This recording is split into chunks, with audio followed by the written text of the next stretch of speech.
story out of Kenya. They arrested some Belgian kids for stealing ants. Finally, something sneaking into Mexico. This parasite might take a look at Mexico and go, you know what, I could do better. Who gave money so that they could watch the ants?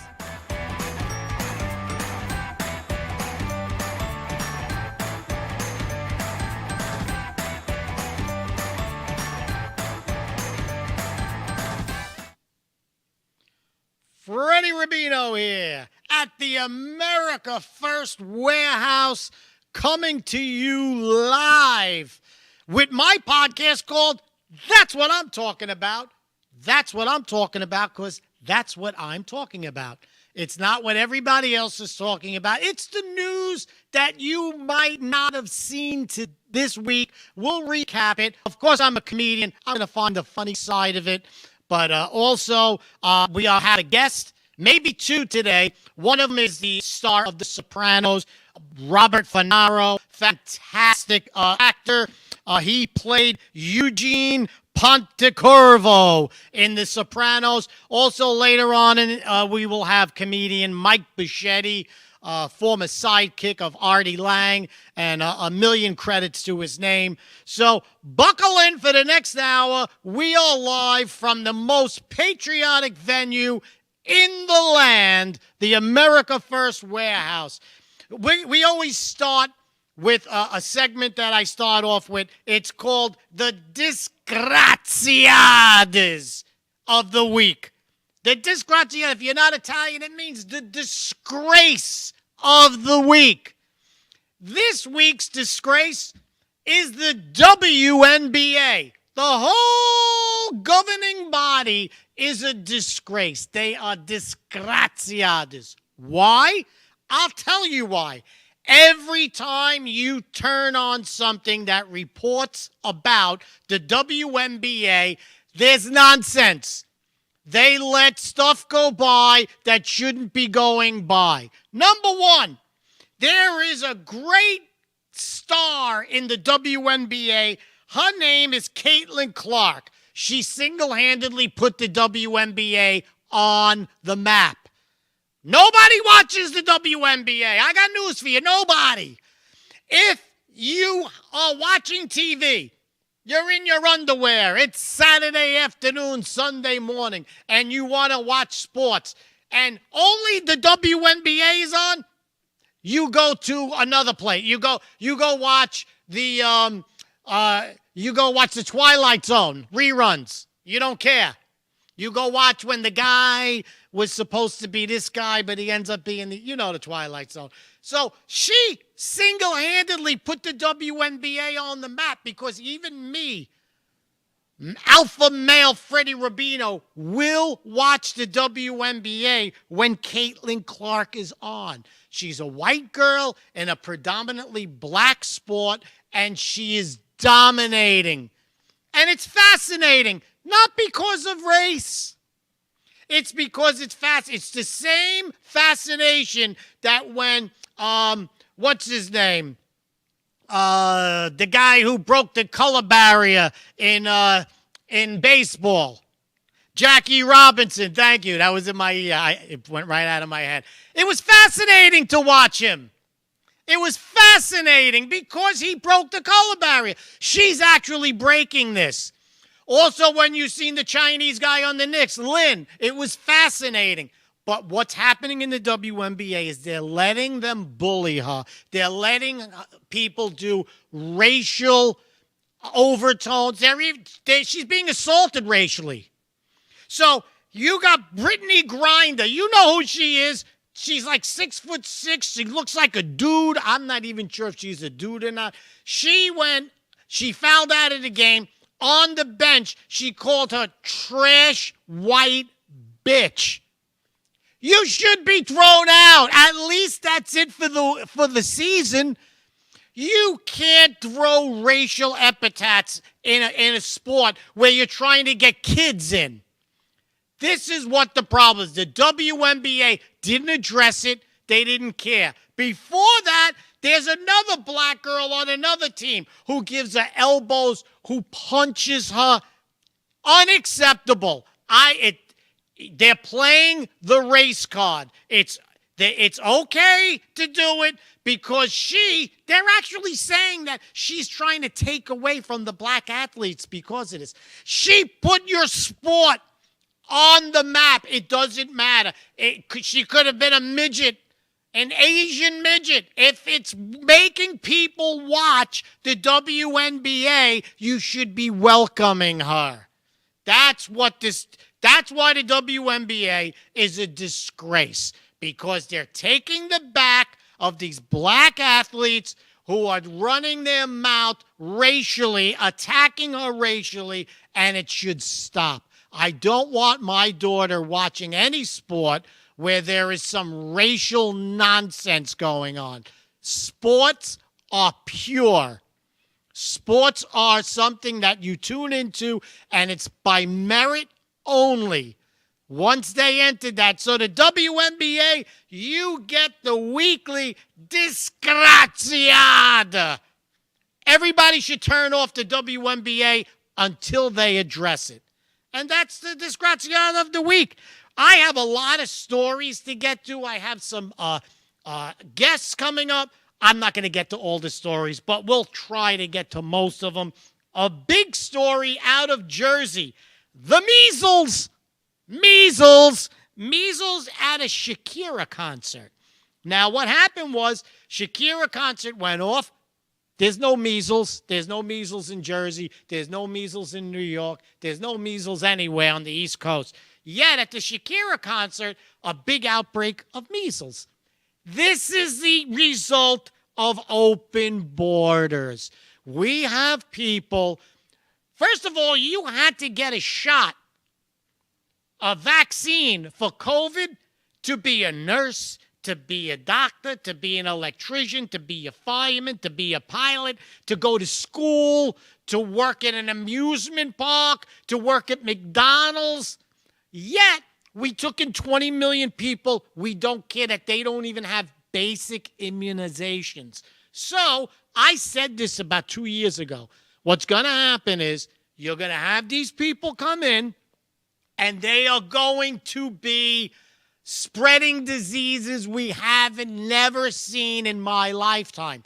Do you know that during COVID, they covered it up, but it was reported right away? Polio. In the border states, in the border areas, they found children with polio. Polio has been eradicated. Yet, it ran rampant. I don't even know if they still have it because, you know, the media, they shut it down. So there was polio. There was the Black Plague. I'm not still talking about the WNBA when I say Black Plague. I'm actually saying the real Black Plague. The Black Plague was found in schools. I think in New Mexico. And this is what happens when you have open borders. People just coming in. Who knows what they have? I don't want them next door to me. I don't want them eating at McDonald's next to me. I got news for you. So I think this is the problem. So, listen, you want to go to a concert. One of the great things about this country is entertainment. And you go to a great concert. You love Shakira. Who doesn't like Shakira? My God, have you seen Shakira? You don't need. They should rename Viagra Shakira. Because if you're still having problems after watching Shakira, then you need more than Viagra. You need like electroshock. Okay, so this is, I'm old school.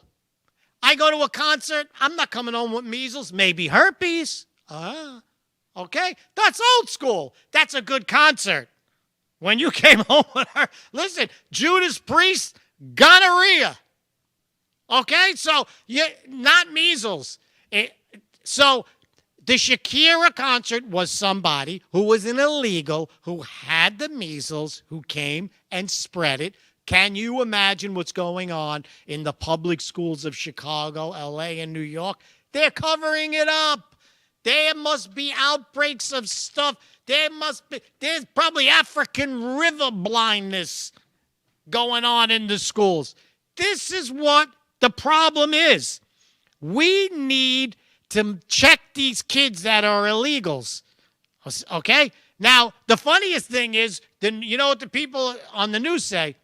Hey, it's illegal to check illegals. It's illegal for illegals. Say illegal one more time. Say illegal one more time, motherfucker. Say illegal. Illegals. Once you're illegal, nothing's illegal to do to you. I mean, for the government, it's not illegal to check if you've been vaccinated for smallpox, measles, diphtheria, rubella. Rubella? Oh, I didn't even know her. Anyway, this is what the problem is with open borders. It's not just a crime. It's not just the sexual deviants that come in. And not just from South America. There are countries out there where your idea of sexual deviancy is not their idea. Okay? They're degenerate. They're not part of American culture. You want to be part of American culture, you get your measles, your smallpox, all of that. You stop with your nonsense of whatever it is, whether you don't use toilet paper because the Quran says don't use toilet paper or whatever it is. You become Americanized and make this country greater. We will be back with Rob Finaro, Eugene from The Sopranos, right after this message. I told you this was crazy. I'm out of here. No dice. Free stuff for all. Don't have to be such a downer. For you, bow to the master staff. Come to me. Oh my God, this guy's from Jersey. Hi. How you doing? Fuck up my stage.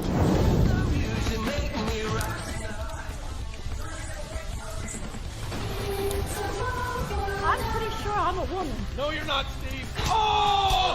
Oh!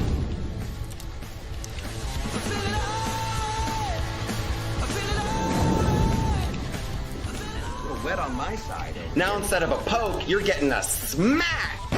What have I done?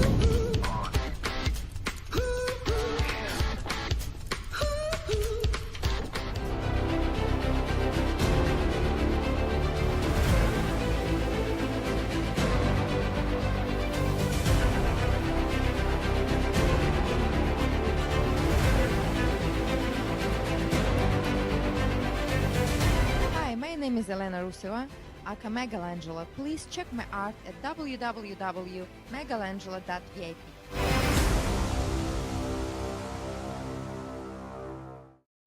It's me, Joe the Box, at the America First Warehouse, the most patriotic venue in all the land.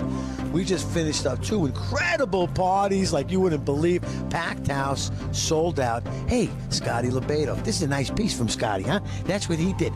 Now, I did tell you that we was in the America First Warehouse, but no, we're not. We're here at the America First Motor Club. Come on in Sunday mornings. We love America. America First, everybody. Come on and see us. Are you a musician, comedian, actor, filmmaker, or artist who stands for traditional American values? Do you believe in the preservation of our nation, our culture, and our freedoms? If you share our passion for America and want to use your talents to make a difference, we want to hear from you. Our mission is clear. Through the arts, we uphold the principles of freedom, faith, family, and the American spirit. It's time to step up to the mic and make your voices heard. So contact us at AmericanConservativeArtists.com. America First Warehouse was really the most patriotic venue that you can ever imagine. We wanted to build something for people to be able to come to and feel so comfortable and so relaxed, because there is nothing out there like it. We give an opportunity for people to really feel good about themselves and about this great country.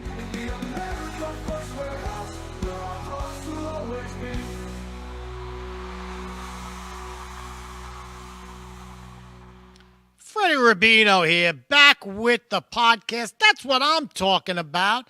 We went over a little bit of measles. We did the disgraziata of the week. And, of course, I'm coming to you live from the America First Warehouse, the most patriotic venue in the land.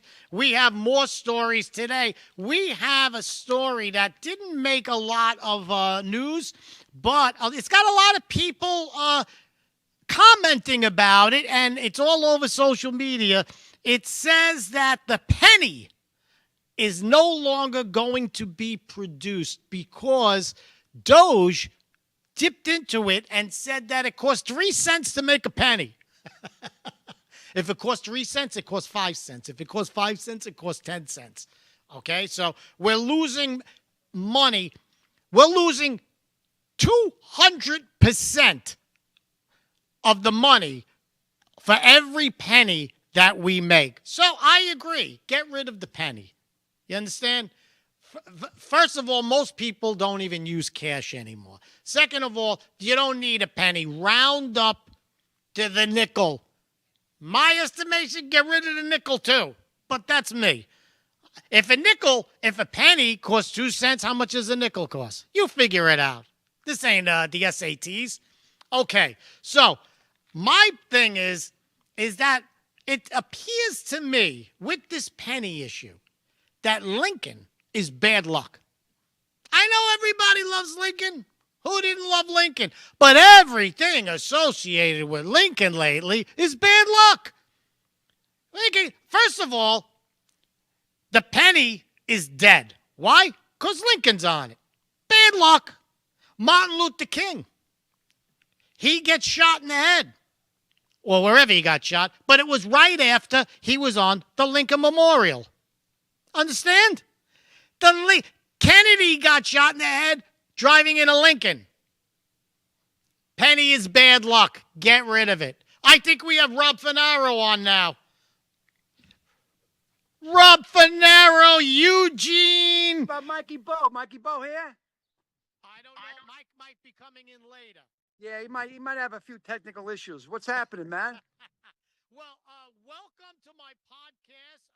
I think you're one of the best actors I've ever met. And Thank you, my brother. And one of my favorites from The Sopranos. Do we have, you just came out with a cookbook. Yes, sir. And it looks fantastic. It's just what we need. But I have a little video that you sent me about the cookbook.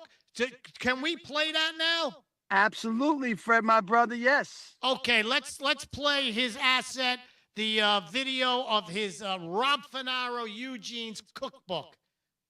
Absolutely, brother. Here it is. Thank you, Freddie.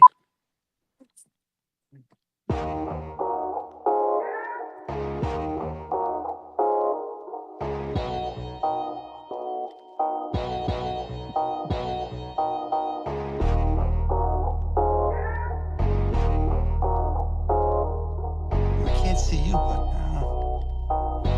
can't see a damn thing. I'll let you know.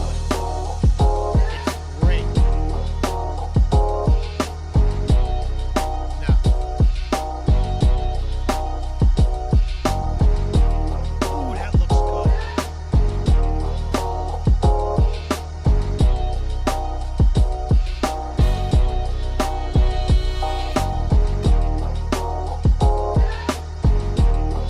I love it. You know you're Italian when you start making sex noises while showing a pot of sauce. Ooh. Oh, what I wouldn't do to those linguine and clams, Maron. Oh, I made those the other day. I love those. Oh, let me so tell me, you're going to have a book signing. Every book has a signing. Where are you going to do this book signing? Let's tell everybody right away. June 14th, Massapequa, Barnes & Noble, between 1 and 3. Massapequa, Barnes & Noble, between 1 and 3. Yes. Everybody go down there. Not only do you get this great cookbook, and this cookbook isn't like 100 recipes where you're like, oh my God, look at this. This is your basics. This is your basic recipes, and they're fantastic. You also get to meet Rob Finaro at this book signing. He'll And a sign free it for you. picture. Yep, you get a free picture too from The Sopranos. I'm giving out that free picture too. A free picture from The Sopranos. So this is a real opportunity for you guys to connect. And for all you girls who can't cook, and also you guys, listen, guys, sometimes you got to go to the mattresses and you got to cook for a lot of people. You got to learn how to cook, baby. You got to learn how to cook. Now, one of them here is the Jersey Blue Claw crab sauce. Yes, sir. I had the crabs in the 70s, but I never had a sauce for it. It was something to hold. Now, Oh yeah, Mama Finaro came up with that sauce. It's just 2 puree, 1 regular tomato, 2 de Rosso. I don't want to name names, but two puree, whatever puree you like to use. We like that brand I mentioned, and then 1 can of regular crushed tomatoes.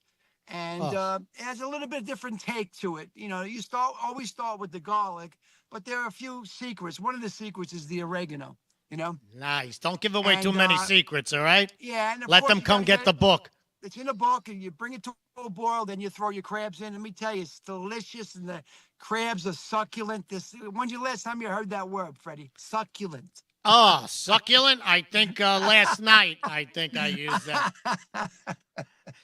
But let me tell you something. A lot of people don't know about like things like crab sauce because you know what? They hear that and they get very intimidated, you know, and they say, Yeah. there's no way to make it. And what this book does is it breaks it down real simple. And in this day where everything costs a lot of money, you go out, you go to the market, you get some crabs, you get maybe 5 ingredients, and you get a dish that'll cost you $50 in any restaurant. So this is a great addition to anybody's. And look, I know everybody's got their own recipes, but you could always pick up another one like from this book. This is always something that you can add. There's nothing really fancy. I mean, except for Sunday sauce is always fancy to me. We used to love to have it on Sunday. So that's the Mama Finaro's her recipe with the pork and if you want to use braciole or whatever. And I give out that one because, you know, at least it's a traditional sauce.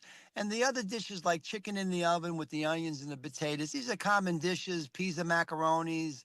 When we didn't have anything to eat, Fred, we made up these dishes to feed 10,000, you know, which is about a family of 12 on the farm. So I mean, you know, there are common dishes that I do have. Aunt Ray's eggplant, which I made yesterday, came fantastic, and which my father kind of he inherited that. So I mean, it's these are all common dishes, but they're all accessible, easy to be made. You know. I know what you're talking about, and my favorite in the book is peas and macaroni. I know it sounds like the most simple, basic food that you could have, but the peas and macaroni hits home to me. Yeah. You know, food's a time machine. Food, you get something like this, and all of a sudden you go back to when you were a kid, when you were in the kitchen with your mom. A lot of people, your moms are gone. It brings them back. That's the beauty of it. You know, they're simple dishes that were made out of hunger. Basically, you know, they're rooted in hunger and feeding families. So the peas and macaroni, that's a voluminous meal with a pound of the ditalini or the small shells. You really could feed a lot of people. But, you know, the traditional easy 20-minute makes on that, on 20-minute makes on the broccoli and macaroni, which my sister Annie's a recipe for that, which she got from Grandma Finara, which I mentioned in the book. Nice. So they're easy, suitable recipes that are simple, chicken in the oven. The only thing that's a little tricky, Fred, is I go a little bit to the Korean peninsula and I do a Nick Fury chicken, which is really a General Chow chicken with the Iron Chef sauce. But I do my own take on Nick Fury chicken. It's in homage to my Uncle Nicky who fought in Korea. And Hey, you got the right. You got the right. Listen. I got the right. Yeah, listen, those Asians are claiming that they invented pasta. Now Rob Finaro comes back and he takes back the Fury's chicken. We're going back. We're back, baby. You know what, Rob? The whole thing with The Sopranos and stuff, it was like, a lot of Italians loved The Sopranos because it brought out Italian culture. And we watched it, and, there was all those backstories, but it really brought out a lot of Italian culture. And I love that this cookbook, the biggest part of Italian culture that I like the best is the cooking.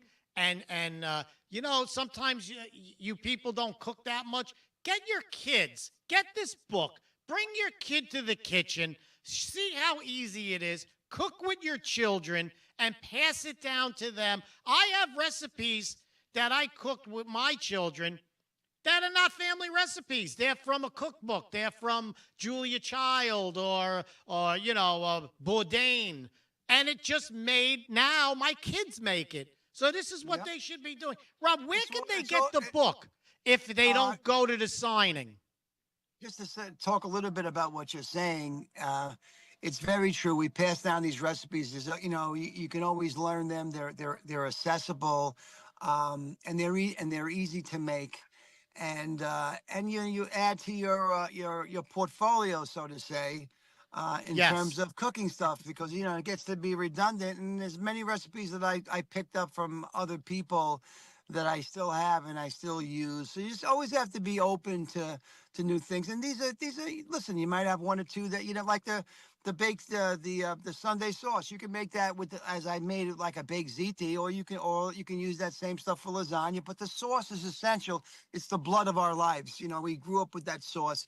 There are variations of it, but it's still the same sauce. In terms of where you can pick up the book, on Amazon, you can pick up the book, Barnes and Noble. .com, homemade by Robert Finaro. Amazon, we have a lot of hits on Amazon, a lot of sales on Amazon. Homemade by Robert Finaro. And Rob, we got 10 seconds left. Could you come back? Could you come back in 3 minutes after the commercial for about 5 more minutes? Yeah, sure I can. Okay, we'll be back in about 3 minutes, everybody. Brought to you by your Datsun dealer.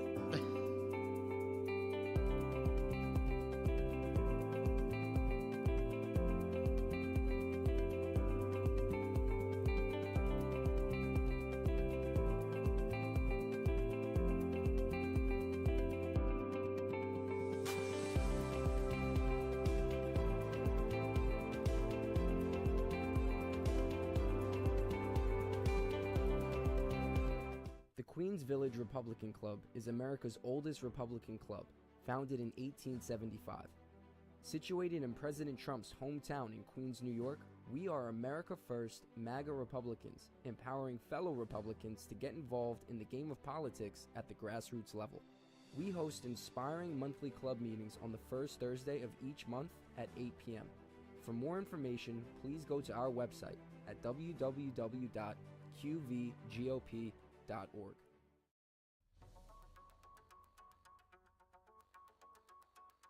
Corporate transfer, fine professional, moving and storage, and inventory management.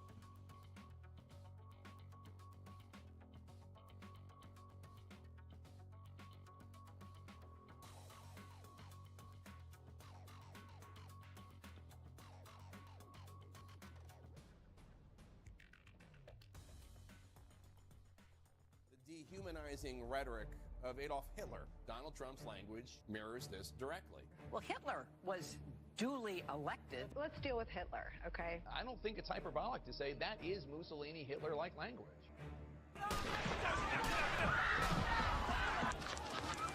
You say Nazi enough times, someone's going to actually have the guts to do it. Donald Trump would invoke Adolf Hitler. What percentage of this event happening was due to Donald Trump's rhetoric? Don't miss Trump next time. What do you make of the excess deaths? None of us, not the president, not those hypothetical guys in the smoky rooms, fully know what's going on, but we can speak about the unfolding of recent history with certainty. Donald Trump is an existential threat to our democracy. That is not how it works. That is a threat to democracy. No. No. You anti-Semitic piece of... When you make it difficult for people in their lives, they lose their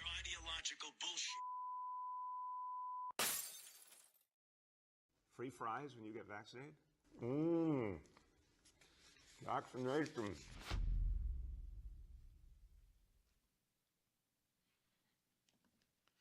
And Freddie Rubino here, back with That's What I'm Talking About, my podcast on the greatest network, the America First Warehouse, the most patriotic venue in all of the land. I'm still on with Rob Finaro, the star of The Sopranos, talking about his cookbook. Rob, I just wanted to get in this about the cookbook, and you touched on this, that everybody could add their own little, this is the basic, which is fantastic. But I love that. Like you have your broccoli with rigatoni. So if you're like my Puerto Rican friends will add some chorizo in that,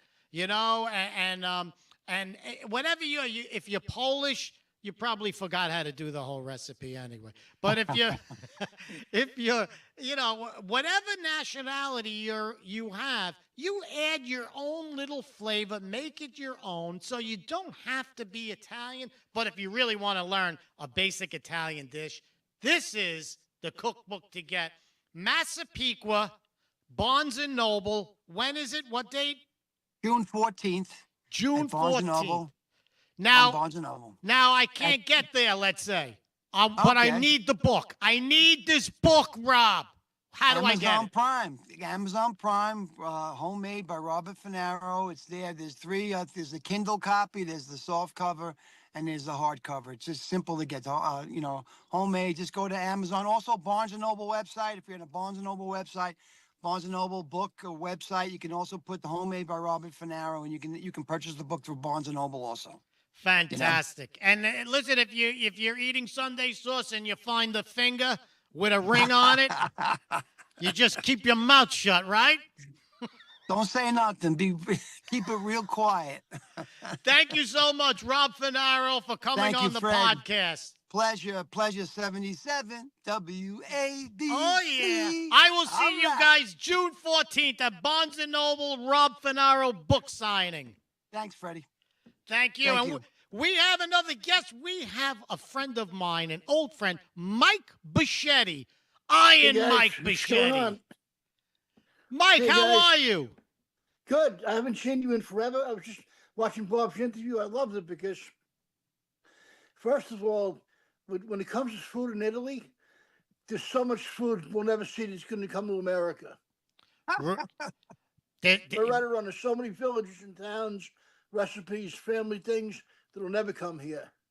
They never will, because they don't have a visa. That's why they need to work. No, but the thing is, the sauce is the base. Yes. You know why? It's like I've seen people put different things in sauce growing up. I remember people putting neck bones in sauce. Yes. I had a friend we used to call him neck bone, but that's a whole different story, Mike. Yeah, Fred, I wasn't a fan of the neck bones. I'm like, what the fuck is this? Now, I asked Rob, what happens if you find a finger with a ring in your sauce? No, well, if my father saw this family, he would have, what I mean? But yeah, you know what? To every culture, their food is the center of their culture. And that's a fantastic thing. But I think the Italians have the best food. I'm not going to lie to you. I mean, put it this way. It started with the Roman Empire. Right. It could have been the fall of the Roman. I think Brock The Roman Rob. Empire definitely ate like kings. Am I right or wrong? Oh, yeah. I think Brock Rob was the fall of the Roman Empire. They were on the toilet all day. What could they do? Well, they couldn't take the smell of the flatulence. The flatulence. Hold on, guys. I gotta come back. This fucking thing just zip-zapped on me. Hold Mike, on. I still see you. On? We still see you, Mike. Okay. Mike, what have you been doing lately? No, because Freddie, Bob, it's funny how I met Freddie originally. I met him through Craig Lloydgren like 15 or 20 years ago. Yes. And Freddie booked me he had a room in 86th Street, Goodfellas Pizzeria. That place was awesome. Were you on that show? Yeah. I'll never forget that show. It was one of the first shows I did, 86th Street, Goodfellas Pizza. And I invited all my friends from the neighborhood. It was so much fun. the woman comes up to me. She goes, "We did okay. We sold pizza." She goes, "But I've never sold that many beers in my entire life." Well, they sold out all the beer. My friends are all drunks, but they had a good time. Are they still there, that place? No, they're out of business. I know. We had one on Staten Island that moved. Now, we used to perform with Pete Davidson. Oh, God, yeah. Remember that? That's when he was a little kid. A kid, like 15 or 16. Yes, yes. And he was a good kid, you know. I don't know. I don't know him now. Everybody asks me, "What do you think about Pete?" I don't know the guy. I don't know. It's like, you know what's really crazy? And Bob can contest to this, right? People ask me, how's Artie doing, right? I don't have his personal cell anymore, his address, his email, right? And people think, you know, just because I was on TV with him all the time, that I hung out with him day in and day out.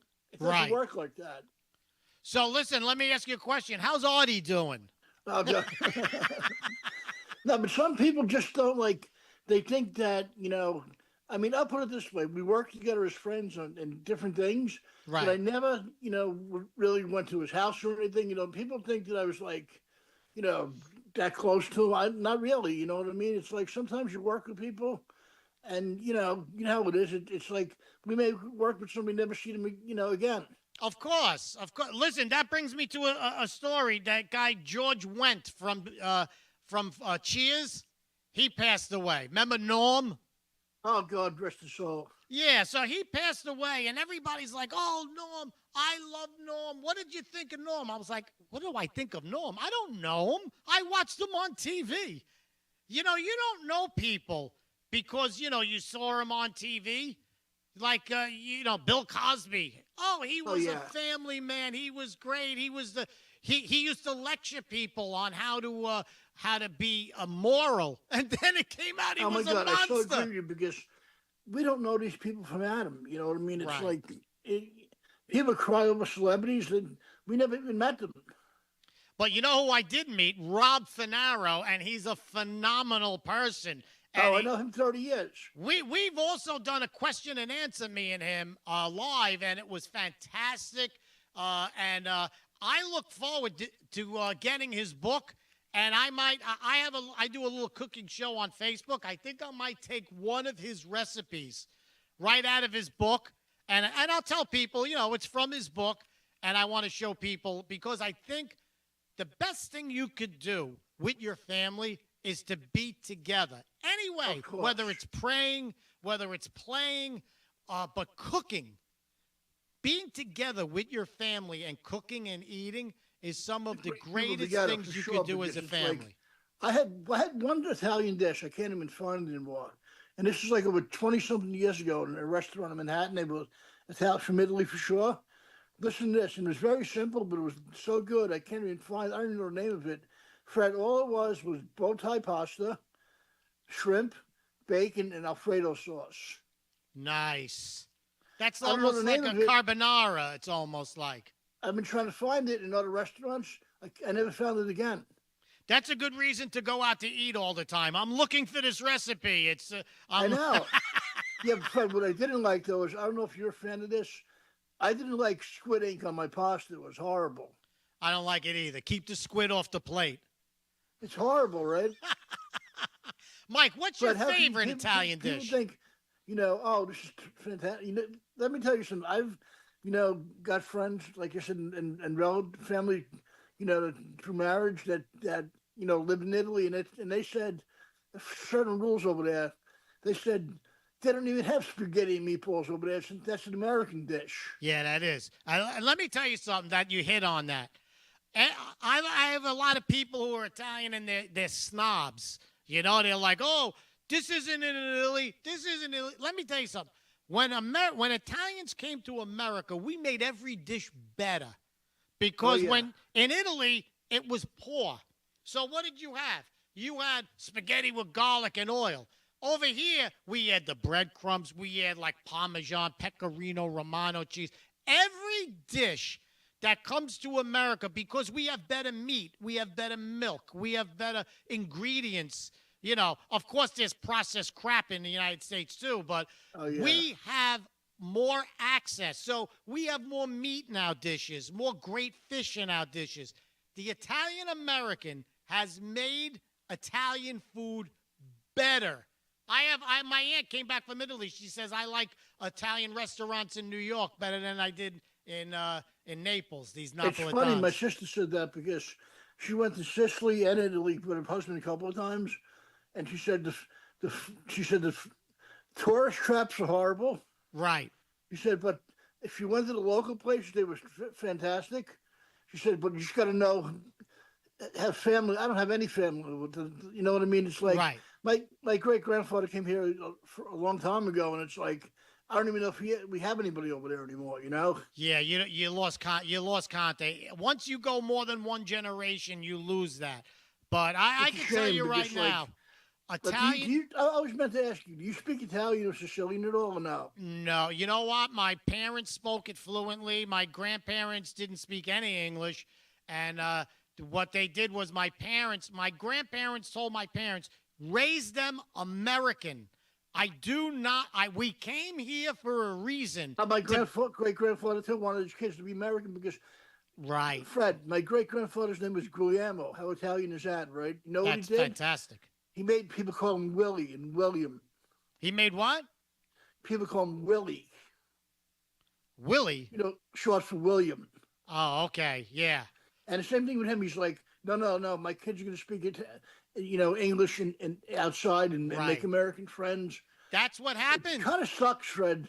It sucks and it doesn't. Because of that reason now. Because I'm so proud to be American. And when my grandparents came here and they said, make them American, please. I don't want them to even be because listen, my grandparents left Sicily because of the poverty and the socialism, and they did not want it here. They wanted to breathe freedom. They loved America, and I wish all of these rat bastards that are sneaking into this country would just embrace how great America is. Be American. It's the greatest thing to be. 20 seconds, Mike. What could you add to that? Nothing. That's well said. I can't top that. Are you playing anywhere soon that we could tell everybody? Not. I've just been trying to work on my health, really. Okay, good. Get your health together. Maybe I'll see you June 14th, Massapequa, Barnes & Noble for the book signing of Rob Finaro. Fred, what was I going to say? It's been forever. It's good to see. You know who loves you? Yes, I love seeing you again. Smart Brothers. Yes. That's it. That's it. We'll see you after the advertisements, everybody. We'll be back. Okay. The America First Ultra MAGA store. For all your MAGA needs. We sell t-shirts, tumblers, flags, hats, sneakers, bumper stickers, and a whole lot more. The most patriotic America First retail store. The America First Ultra MAGA store. Welcome, everybody, to the Not So Newlywed Show, where three couples are going to compete for really great prizes. Okay, Donna, we asked Mike, who complained first on your honeymoon, you or him? What do I think? Yeah, what do you think? I think he said... Lisa, this ain't the SATs. Just tell us what... Donna, who complained first on the honeymoon? I'm sure it was me, but I have no idea. Donna is right. No, it's always me. What celebrity would you pick for a one-day pass? For me? Yeah, for you, not for him. Matt Damon. Matt Damon! Wow! Who do you hate the most on her side? That rotten no... There are so many choices. Thank you all, and thank you for coming out.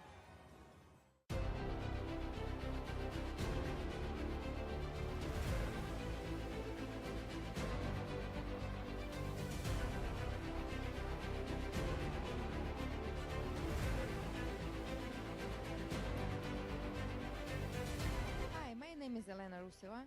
aka Megalangela. Please check my art at www.megalangela.vip.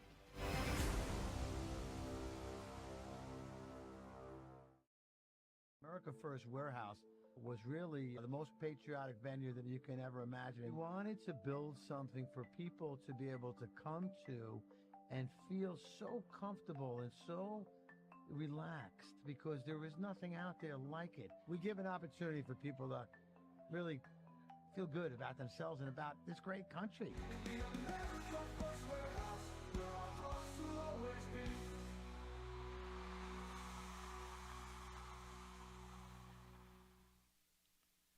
Freddie Rubino here. Welcome back to That's What I'm Talking About. Podcast live from the America First Warehouse, most patriotic venue in the land. If you are thinking of coming to the America First Warehouse, you could take the Long Island Railroad to Ronkonkoma from Brooklyn, Queens, the Bronx, Manhattan, and parts unknown.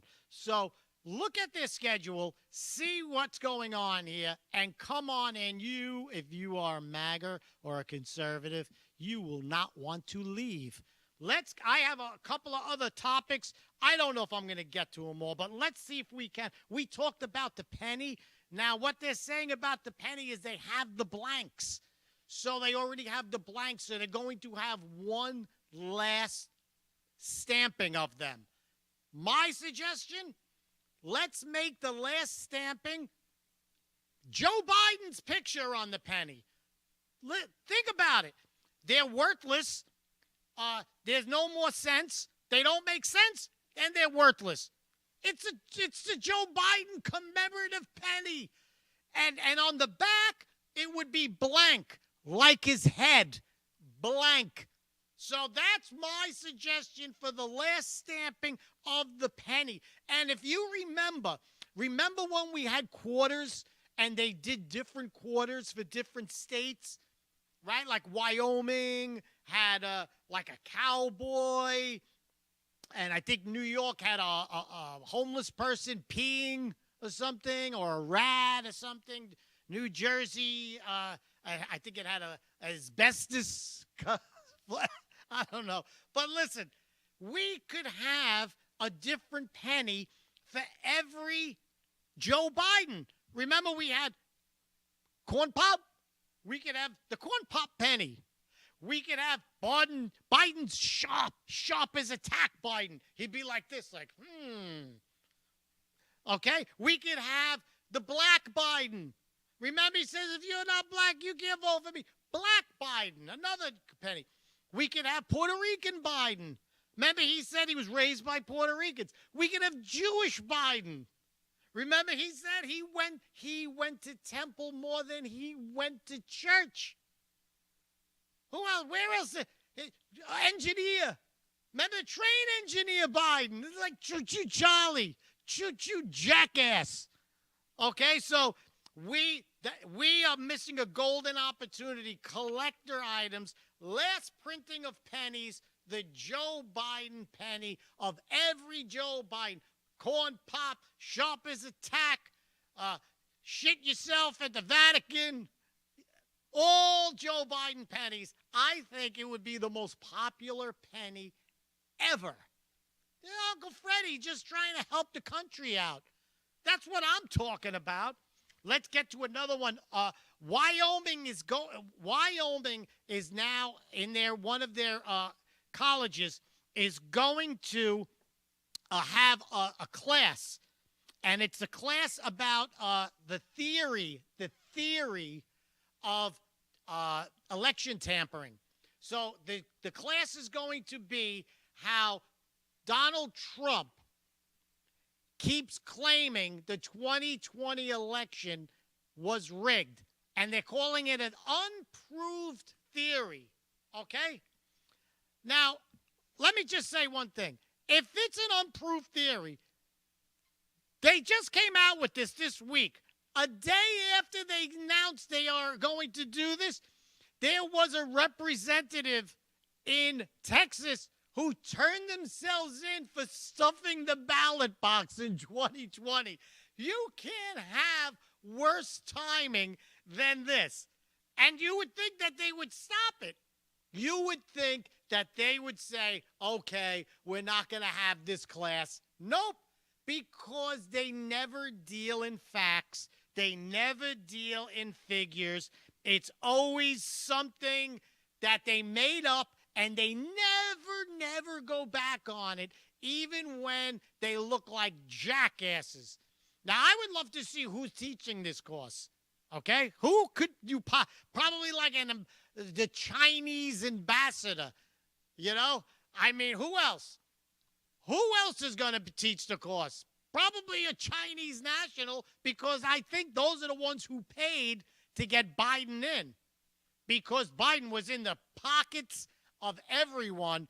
And I can tell you right now, China was running this country for the last 4 years. I can tell you another thing about this class. If you're a guy and you want to get in this class, you have zero chance of meeting a hot girl in this class. Okay, first of all, the line of blue-haired lesbians that are lining up to take this course is a mile. Wyoming will be out of blue dye after this class, okay? That's how many deranged lunatics are going to want to take this course, okay? If you think you're going to meet a hot girl in this class, forget it. Remember when you used to go to like a lab and you would walk into the lab class and you would look for the hottest girl and you go, boom, that's my lab partner. And you would show her the beaker and you go, hey, was that just me? Was it just me being inappropriate? Maybe it is. But if you think, guys, that you're going to meet a hot, these girls couldn't be hot if you set the room on fire. There's nothing hot. Liberal women are the ugliest women I think I've ever seen in my life. Okay? I'll take an old conservative woman over a young liberal every day, all day. You'll find it hard to find a good-looking liberal woman. Is it just me? I don't know. All I know is half the class is going to be spent learning pronouns.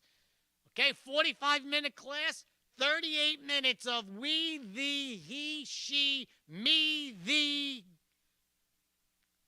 Just because it's nonsense. And nonsense on top of nonsense equals liberalism. So good luck with that. Let me tell you, The View has hotter women than this class. So I think what they should do is get a guest speaker. That's the only way, right? You should have like Kamala Harris guest speak on that, because then you'll need another class to figure out what Kamala said. You ever hear Kamala's speech? You would have to go to the class about Trump, hear Kamala speak, then take another class to figure out what Kamala just said. I can understand Klingon more than this woman, because she's an idiot. Or as we say in Brooklyn, a stupid idiot. And last but not least, Harvard. Harvard morgue. Harvard has a morgue. Okay? I know Harvard's in the news a lot with all the other stuff, with the Jew-hating and the anti-Semitism. Okay? But Harvard has a morgue. And the head of the morgue was just arrested for selling body parts. Madonna mia. Who's looking to buy body parts? And why would you know that this guy's... There is so many questions about this. They said that he is selling organs, brains, and remains. It sounds like Yankee Stadium. Hey, get your organs, brains, and remains here. Get them while they're hot. I'll take a liver and 2 kidneys. This is so despicable. But here's the crux of this. This is what the guy did. He's the head of the morgue at Harvard. Oh, imagine his mother bragging, my son's in Harvard. What does he do? He runs the morgue. Anyway, this is what I'm talking about. Okay? This guy took from the morgue. You know, when they dissect people, you leave your body to science. Then it goes to this guy, and he's supposed to get rid of it. So instead of getting rid of it, he went on the dark web, and he found people who wanted a head, who wanted a leg, a wing. I don't know. Who doesn't like a little head? I don't know. Maybe in the mail. Mail order head. I might answer that. I might answer that advertisement because it's very misleading.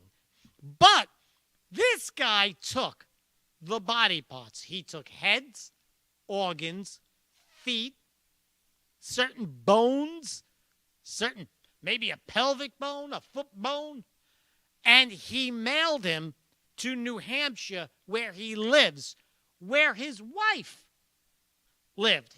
That's where he lived, in New Hampshire. He mailed them to his wife. His wife took them, put them in like the refrigerator, and then filled the orders that were coming in. I can't even get my wife to put a Yankee banner up. This guy's wife has got heads and arms and legs. This woman is a wonderful woman. This woman indulges her husband. And I have to take the hero of this story is the wife. Because she doesn't give a shit what her husband sends home. She's down with it. So this is what they did. They had body parts they found on the dark web. They mailed them out to people. And apparently there are laws that you cannot sell body parts. I get it. I get it.